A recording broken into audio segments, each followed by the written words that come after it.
In this video, we're talking all things sumac stitch, so let's get started.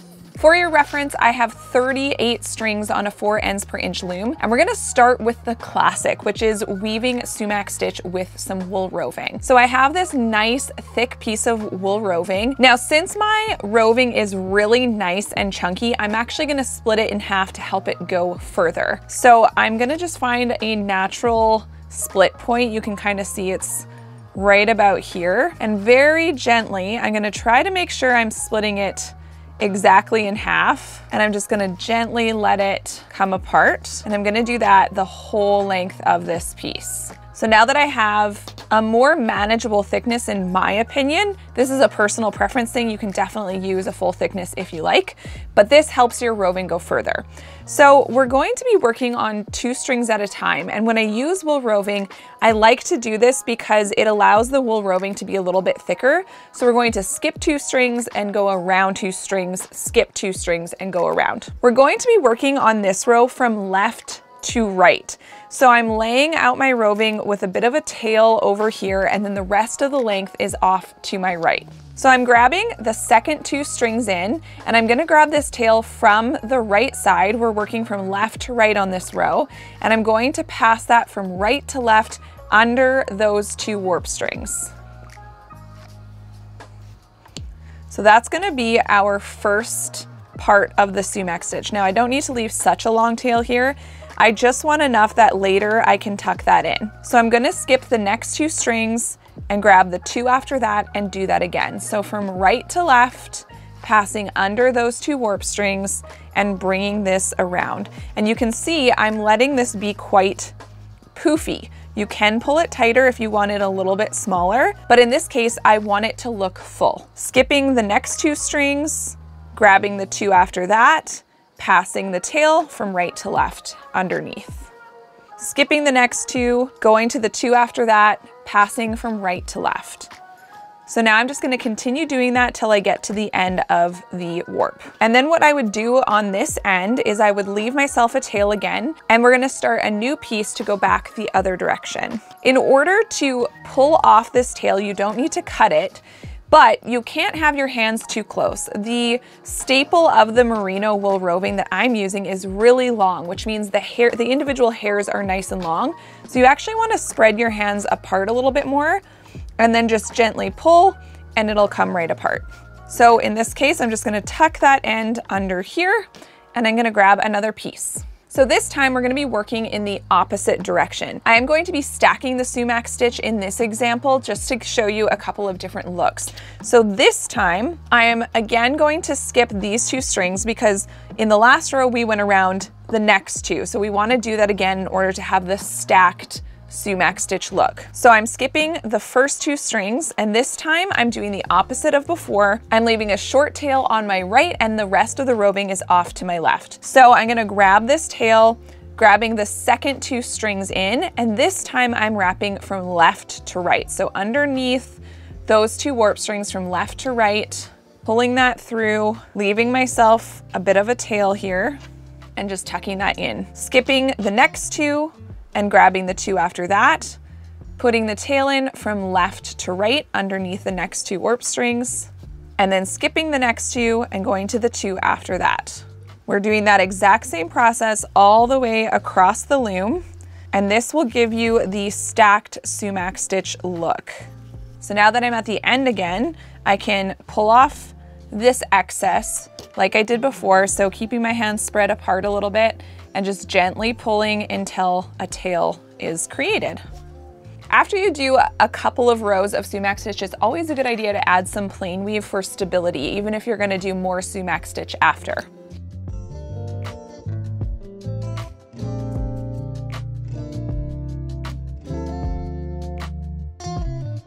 For the next sumac stitch example, I'm going to be doing a staggered row, which is gonna make it look more like a braid, and we're gonna use 1 continuous piece to do 2 rows. So I'm gonna grab this really nice long piece of roving. It is, what would this be? 5-6 feet maybe? Something like that. I'm splitting this down the middle like we did before so that I can save on the roving. and I'm gonna set one of these pieces aside. The first row of this is gonna be exactly like the first example. So I'm going to skip the first 2 strings and grab the second 2, wrapping from right to left, tucking that tail into the back, skipping 2 and grabbing the next 2. I'm gonna continue this all the way across my loom. So now we're all the way to the other side of the loom, and we were going over these 2 warp strings. So what I'm gonna do is actually go all the way over those. So I'm just wrapping this around, and that's kind of our turning point. Now we wanna stagger the rows from what we did in the previous row. So where I went around these 2 in the last one and I skipped these 2, we're gonna do the opposite. So I'm grabbing these ones that have nothing wrapped around them from the previous row, and I'm going again from left to right since we're moving from right to left. So wrapping that from left to right, skipping 2, grabbing the next 2, underneath from left to right, skipping 2, grabbing the next 2, from left to right, and continuing on with that process.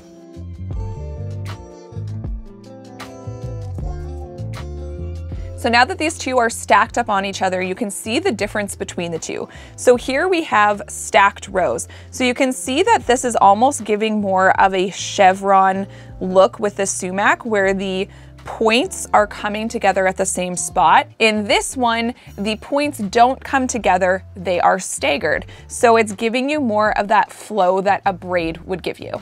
The other really fun thing you can do with sumac stitch is make organic shapes and make your weaving a little bit more wavy. So we're gonna do that next. I've already split my wool, and if you're looking for any of these merino wool rovings, you can check the link in the description box below or head to spruceandlinen.com. So I'm starting this just like the other 2, skipping the first 2 and then wrapping around the 2 after that. So for the first couple of wraps, I'm gonna let my roving be nice and full. So we want it to be big. Now I'm gonna slowly start making it more tight so that we create a bit of an angle. So I'm skipping the next 2, going around the 2 after that. But this time you can see I'm gonna pull it a little bit tighter so we start to have that angle. And the tighter you pull it, the smaller it'll be, which helps you create that organic shape. I'm a little more than halfway across the loom, and this is the point where I'm going to turn around. Now in this example, I'm also gonna do the staggered look versus the stacked. So I'm actually gonna just turn around right where I am, and I'm gonna grab the 2 next to where my last one was, and I'm gonna start working the other way. So this time I'm going from left to right, and that first one is always a little bit different looking just because you're turning around. Skipping 2, going to the next 2, and I'm still pulling quite tight, and I'm gonna get looser as I get to the other side. Skipping 2, going to the next 2, and here's where I'm gonna let it start getting a little bit more full again. And sometimes I have to sort of play with it to get it to lay nicely, so I'm just sort of twisting it until it is the way that I want it to look. So there you could stop, you could start weaving some plain weave over top of this, whatever you like. You can do this in the opposite direction as well. Now I actually want to turn around and do one more row just to make this a more emphasized organic shape. So once again, I'm gonna just come around those last 2 strings, and then I'm gonna go to the 2 after that, so we're staggering like we were before. So this is gonna be a 3-row sumac stitch, skipping 2, going to the next 2. Now I'm actually gonna go past where I turned around before, so then we won't have as much of this ridge. And now you can see we have a very emphasized curve going on, and it's kind of like a half wave. And what you can do once you've woven that 3rd row in, you can pull off a tail and you can wrap this into the back. And by wrapping that into the back versus turning around, it's gonna give you a much smoother transition. And you can see that it really staggers down nicely. Now I'm just gonna add some plain weave right over top of this, because that's what I would do if this were a woven wall hanging I was creating. I would add some plain weave after all of that sumac just to keep it in place a little better. So now we could do the same thing on the other side by just weaving in the opposite direction like we did before.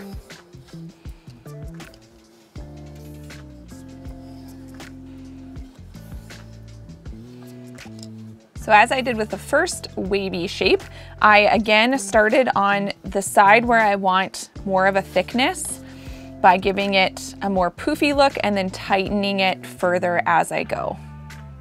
Now, something that might happen for you, just like it has for me, is once you do sumac stitch, especially with a warp string like linen as I'm using, the roving kind of comes off a little bit on the string. So what I'm doing is I'm just kind of pushing down the roving and making sure that those warp strings are sitting correctly before I go in with my plain weave.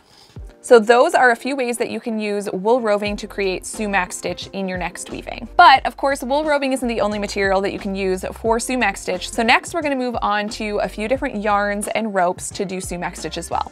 So in this example, we're gonna be mostly doing double sumac, which is something that you can do with yarn versus with the roving, you kind of have to do one row at a time. I'm gonna grab a nice long piece of this 7mm cotton string. I will link all the materials and tools in the description box below. So I'm gonna grab about 1 arm length and I'm going to double that up, and you're gonna wanna fold your rope, string, yarn in half. Now, starting at one end, I always like to start from left to right. So I'm going to just kind of lay this over top, and there's a few different ways that you can actually start this. So I'm gonna show you all 3 of them. The first way is to grab your first 2 strings. I'm using 2 strings at a time because this material is quite chunky. So I'm going to pick up those 2 strings, wrap from right to left underneath, going through this loop that I left.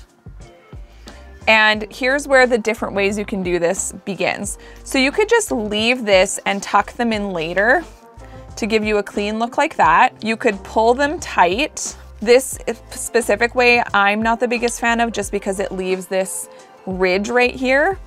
But there is a third way, which is kind of the best of both worlds. So you're gonna grab that loop and you're gonna put it underneath your first 2 warp strings, like so. Then you're gonna grab all of this slack and bring it through that loop and tighten it. Since this is such a chunky material, I'm going to do this like we did the roving. I'm gonna skip the next 2 strings and then I'm grabbing the 2 after that. So I'm opening up these strings, I'm reaching underneath the 2 warp strings that I want to go under, and I'm doing that process again. So from right to left, I'm bringing the excess underneath, and then you can see that we're starting to create that sumac stitch. So I'm gonna skip the next 2 and grab the 2 after that, bringing them underneath from right to left and continuing all the way across the loom. So for the next row, what I wanna do is bring these around these 2 warp strings, and this will be our turning point. Now here you can decide, while these 2 rows are stacked, you can stagger the row after that. So I'm going to my second 2 warp strings in, and now I'm wrapping from left to right through the opening, skipping the next 2 and going to the 2 after that. So that is sumac stitch with the thick cotton string. It definitely looks a little bit different than the roving. For the next example, I'm going to be using this super bulky weight yarn. This is a single ply merino yarn. It also sometimes is called pencil roving.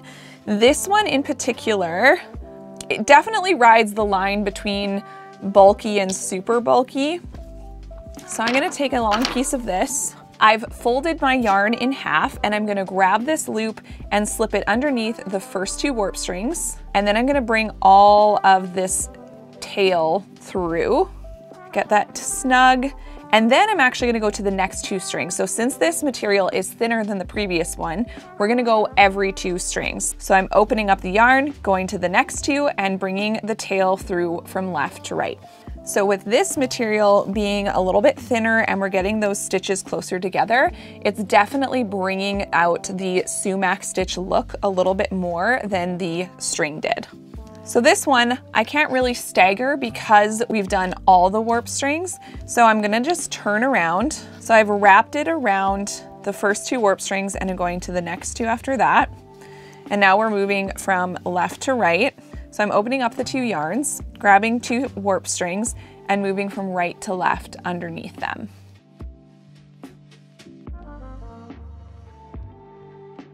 The next material we're going to use is recycled silk chiffon. Just as with the other 2 rows, I'm going to weave this the same way, but it's going to give a completely different texture just because the texture of the material is so different. So for this one, I'm going to go back to skipping 2 strings and going to the 2 after that. So it won't be as defined as the previous one, but it will give you some nice texture with this silk chiffon. Another material you can use is recycled cotton frizz ribbon. This is essentially ripped up cotton fabric and it gives such an interesting texture. This is going to be woven exactly the same way as the string and the silk chiffon ribbon.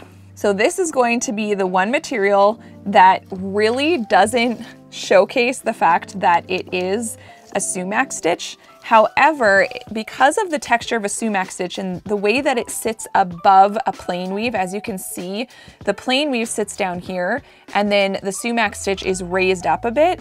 It does give you some really beautiful texture. It's not gonna exactly look like it is sumac. So those are a ton of different ways and materials that you can use sumac stitch in your next weaving. And if you enjoyed this video, check out this playlist next.